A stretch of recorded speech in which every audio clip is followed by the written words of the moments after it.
ಶೃಂಗಾರ ರಸದ ಕವನ ನೆನೆದಾದ ಸರಸ ಜನನ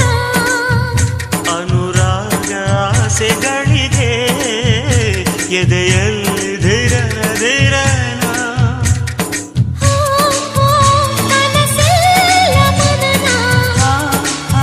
ಶುಭವಾದ ಶಕುನ ಜಗಮರೆಯವರ ತಂದೆನ